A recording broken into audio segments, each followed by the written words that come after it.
Hello guys, आपका स्वागत है आपके अपने यूट्यूब चैनल अंकित लेक्चर 2 पर। आज हम पढ़ने वाले हैं बीएससी फर्स्ट ईयर फिजिक्स का एक चैप्टर सरल आवर्ती दोलन पढ़ रहे थे। हम उसके अंदर अध्ययन कर रहे थे। आज हम अध्ययन करेंगे एक ही रेखा के अनुदिश समान आवर्ती की दो सरल आवर्त गति का अध्यारोपण, अर्थात दो सरल आवर्त गति यानी सिंपल हार्मोनिक मोशन का अध्यारोपण का सिद्धांत के उनकी गति पढ़ेंगे हम। ठीक है, तो यदि आपने अभी तक हमारे YouTube चैनल को सब्सक्राइब नहीं किया है तो सब्सक्राइब कर ले और पास में बेल आइकन को भी प्रेस कर ले, ताकि आने वाली सभी वीडियो का नोटिफिकेशन मिल सके और आपकी स्टडी है वो कंटिन्यूटी बनी रही। ठीक है, तो चलिए स्टार्ट करते हैं आज का लेक्चर बिना टाइम वेस्ट किए हुए। तो चलिए, जैसा कि आपको नाम में ही दिखाई दे रहा होगा कि दो सरल आवर्त गति यानी दो सरल आवर्त गति लेनी है, दो गतियाँ लेनी है, उनका अध्यारोपण के सिद्धांत के अनुसार यानी अध्यारोपण करना है। तो चलिए लेते हैं कि माना कोई ओमेगा आवर्ती की दो सरल आवर्त गतियाँ है जिनके क्रमशः आयाम क्या है, A1 A2 है। तो मैं यहाँ से हालांकि सीधे लिख देता हूँ कि देखिए, आपको जिस प्रकार दिखाई दे रहा होगा कि दो सरल आवर्त गति चाहिए अध्यारोपण के लिए कि एक ही रेखा के अनुदिश होनी चाहिए, आवर्ती यानी समान आवर्ती। देखिए, आवर्ती समान होनी चाहिए और दो सरल आवर्त गति का अध्यारोपण होना चाहिए। दो तो सरल आवर्त गति होनी चाहिए। मैं सपोज कर लेता हूँ कि y1 इजिकल टू A1 यानी इसका आयाम A है, A1 है और sine omega T plus alpha 1।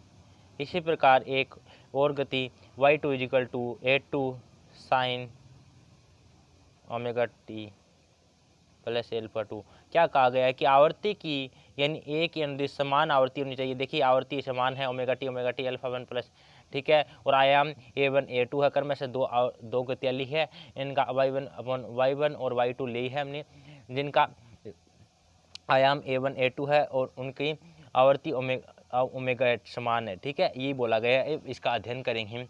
ठीक है, और अल्फा 1 और अल्फा 2 यहाँ पे क्या है मैं लिख देता हूँ। अल्फा 1 व अल्फा 2 यहाँ पे कला कोण है, कला कोण एंगल, कला कोण या कला एंगल बोलते हैं इसे। ठीक है, ये कला एंगल है। अब देखिए, हम स्टार्ट करते हैं। जैसा कि आप जानते हैं कि अध्यारोपण के सिद्धांत से कण का परिणामी विस्थापन यानी अध्यारोपण होता है, दो गतियों को ऐड करना होगा, यानी दोनों सरल आवर्त गति को ऐड कर दिए तो अध्यारोपण यानी अध्यारोपण का सिद्धांत क्या कहता है, y is equal to y1 plus y2। तो इसके सिद्धांत यानी क्या करते हैं, इसे ऐड कर देते हैं। तो y इजिकल टू y1 क्या है, A1 sine omega T plus alpha 1 plus y2 क्या है, A2 sine omega T plus alpha 2। ठीक है, जैसा कि आपने देखा कि अध्यारोपण के सिद्धांत के अनुसार हम जानते हैं y is equal to y1 plus y2। देखिए, रटना नहीं है। सबसे पहले हमें देखिए क्वेश्चन में बोला क्या था कि समान आवर्ती होनी चाहिए। हमने असमान आवर्ती की दो गतियाँ ली, सरल आवर्ती थी, उनका अध्यारोपण या अध्यारोपण के सिद्धांत से हम जानते हैं कि y is equal to y1 plus y2। तो हमने इनका अनुसरण करते हुए अध्यारोपण सिद्धांत के अनुसार हमने इसे क्वेश्चन को आगे बढ़ाया। तो अब देखिए इसे अब हमारा ये खुद का काम है आगे के। ठीक है, तो y इजिकल टू क्या आ जाएगा, y इजिकल टू देखिए A1, देखिए साइन A प्लस बी का फार्मूला आप जानते हैं, साइन ए साइन बी को plus cos A cos B.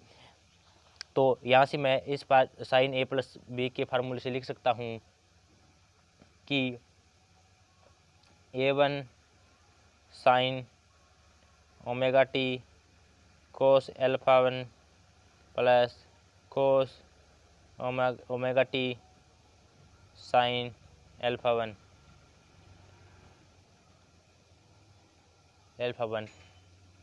Plus A2 sine omega t cos alpha 2 plus cos omega t और साइन अल्फा 2। ठीक है, मैंने इसे हल कर दिया। साइन ए प्लस बी का फार्मूला आप जानते होंगे। देखिए साइन ए प्लस बी का फार्मूला होता है sine A cos B cos A plus cos ए। देखिए साइन ए प्लस बी का फार्मूला होता है sine A sine B plus cos A sine B.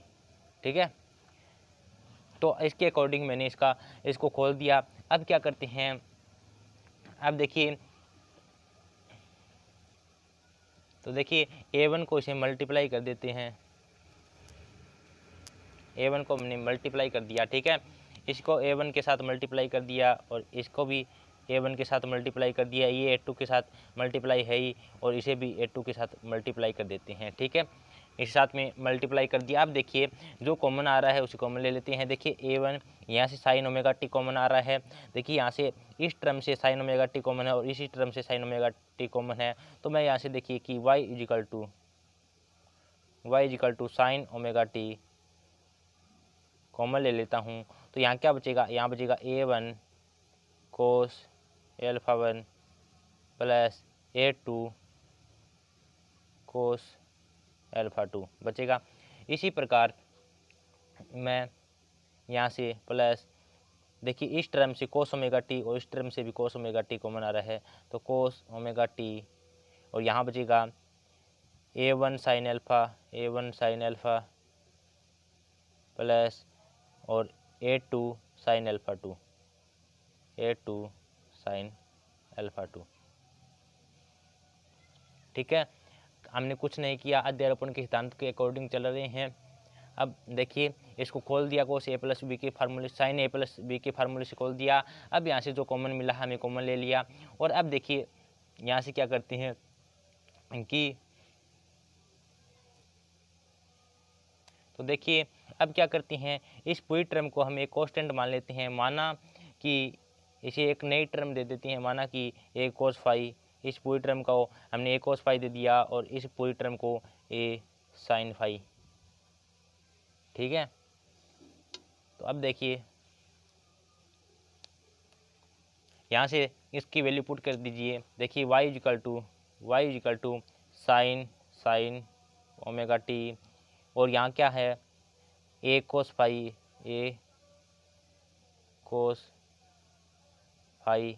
Plus यहाँ कोस ओमेगा टी और ए साइन फाई, ए आगे लिख देता हूँ, और साइन फाई। ठीक है, अब देखिएगा कि यहाँ से ये भी आगे लिख देता हूँ मैं ए।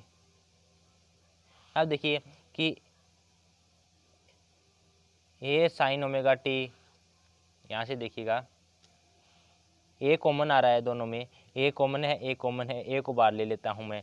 देखिए यहाँ से y is equal to A common, और यहाँ बचेगा sine omega t cos phi plus cos omega t sine phi. अभी तक आपको दिख गया होगा कि ये किसका फार्मूला है, sine A cos B plus cos A sine B, यानी साइन ए प्लस बी का फार्मूला है। तो y is equal to A sine A plus B का है, तो साइन ए क्या है यहाँ पे ओमेगा टी है, ओमेगा टी प्लस बी क्या है यहाँ पे फाई है। तो ये y इजिकल टू क्या आ गया हमारे पास, A sine omega T plus phi आ गया। अब देखिए इसे इक्वेशन नंबर फर्स्ट दे देते हैं। अब यहाँ तक तो हमारा काम एक्यूराइट रहा। अब देखिए हमने लेके कहाँ से चले थे हम, हमने दो गतियाँ ली, उनका अध्यारोपण के स्थान से चले। फिर हमने उसको फार्मूले के अकॉर्डिंग खोला और उससे जो कॉमन मिला वो लेके चले, और हमारे पास लास्ट में ये टर्म आई। अब देखना कि ये टर्म आई। अब देखिए हमारे पास ये वैल्यू तो आ गई, लेकिन ये देखिए A sine omega T plus phi, यहाँ पे देखिए हमारे पास नहीं तो ए का पूरा मान है। आयाम हमारे पास कोई भी निश्चित मान नहीं है आयाम का।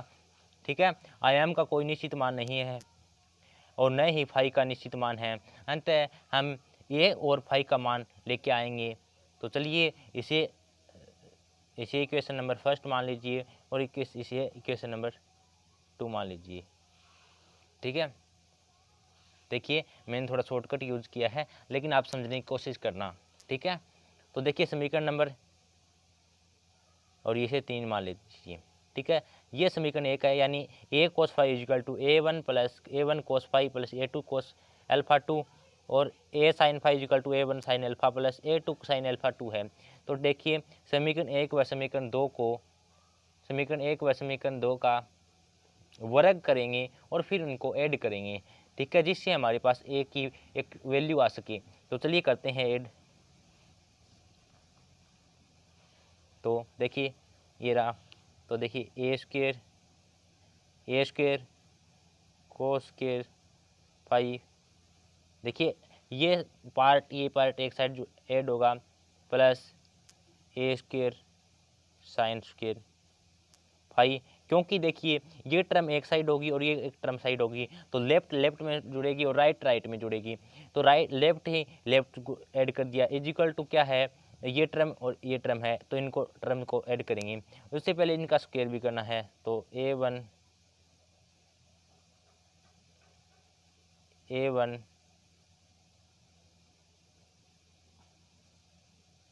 कोस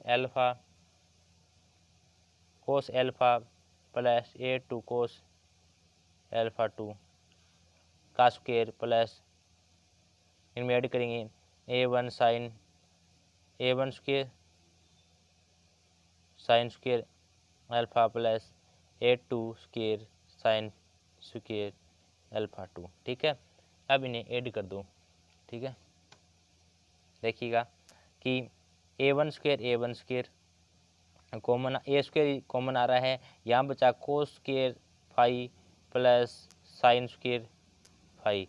ठीक है, इजिकल टू यहाँ से देखिए a1 स्क्वायर और a1 स्क्वायर इन दोनों टर्मों को देखें तो यहाँ से a1 स्क्वायर कॉमन आ रहा है, a1 स्क्वायर, और यहाँ क्या बचा cos square alpha 1 plus sine square alpha. ठीक है,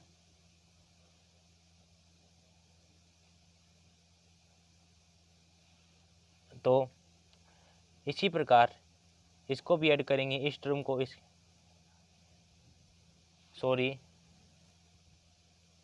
देखिएगा कि हमने थोड़ी गलती कर दी थी। देखिए पहले इनका स्क्वायर कर लेंगे फिर हम ऐड कर सकेंगे, स्क्वायर है तब तक हम इनका ऐड नहीं कर सकते। ठीक है, तो क्या होगा, यहाँ अल्फा 1 है अल्फा 2। ठीक है, अब इनका स्क्वायर करेंगे तो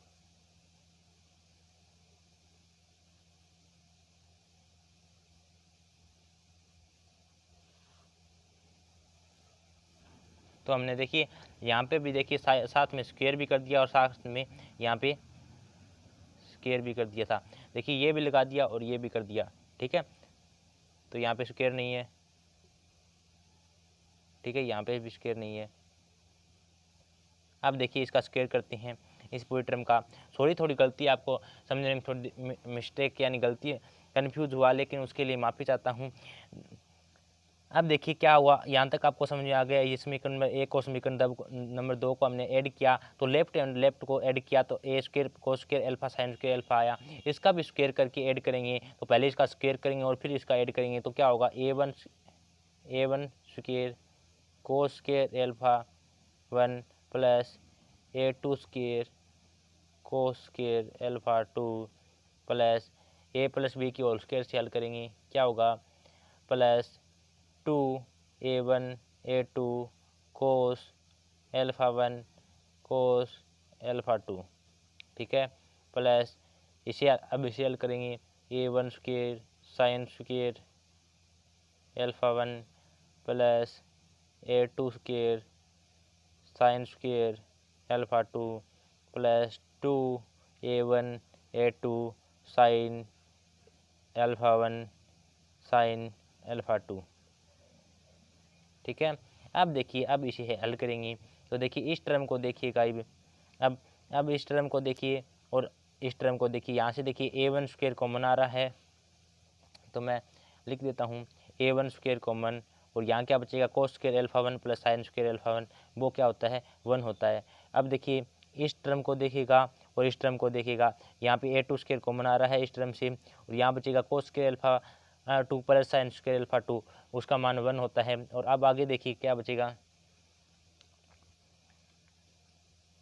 अब देखिए दोनों में 2a1a2 है, 2a1a2 है, कॉमन आ रहा है 2a1a2, और यहाँ क्या बचेगा, लिख 2a1a2 कॉमन आ गया तो ये दोनों टर्म बाकी बच गई, यानी cos α1 cos α2 plus sin α1 sin α2। Okay, और इसे ए को ये square cos square alpha plus sine square cos square five plus sine square five 1 होता है, तो ए स्क्वेयर इजिकल टू ये वैल्यू आ गई। ठीक है, तो इसका स्क्वेयर हटाएंगे तो ये अंडर लिख जाएगा। ठीक है, इसका अंडर लग जाएगा, तो यहाँ से क्या आएगा, इसका अंडर यहाँ यही लगा देता हूँ मैं एक बार, यानी इस पूरी का अंडर। ठीक है, तो अब देखिए यदि अब इतना हमारे पास आयाम का मान, ये हम पूरी गणना किस लिए कर रहे थे, हमारे पास ये इक्वेशन निकल के आया था a sin omega t plus phi, हमारे पास आयाम की कोई निश्चित वैल्यू नहीं थी, इसलिए हमने आयाम की इतनी पूरी गणना की और समीकरण फर्स्ट और समीकरण 2 को वर्क करके ऐड किया, तब हमारे पास आयाम की ये वैल्यू निकल के आई। अब देखिए ये इतनी पूरी, अब यहाँ पे हमारे पास α1 α2 एक अनिश्चित वैल्यू आ गई। यदि हम विशेष परिस्थिति में सपोज करते हैं α1 बराबर है α2 के, यानी दोनों को हम अल्फा सपोज कर लिए, तो यहाँ भी अल्फा होगा, यहाँ भी अल्फा होगा, तो कोस स्क्वायर अल्फा हो गया, और यहाँ भी क्या हो गया, साइन स्क्वायर अल्फा क्या हो गया 1। तो यहाँ से मैं लिख सकता हूँ a इक्वल टू क्या आ गया, a1 square plus a2 square, और इनका स्क्वायर प्लस, और यहाँ 2a1 a2 भी बचेगा, 2a1 a2 भी बचेगा। ठीक है, तो ये किसका, इसे मैं इस प्रकार लिख सकता हूँ नाम a1 प्लस a2 का होल स्क्वायर, और ऊपर क्या है अंडर रूट, स्क्वायर से स्क्वायर कट जाएगा, तो a इक्वल टू क्या आ गया a1 प्लस a2। तो आयाम की एक निश्चित वैल्यू आ गई, यानी a equal to a1 plus, आयाम की एक निश्चित वैल्यू आ गई a equal to a1 plus a2।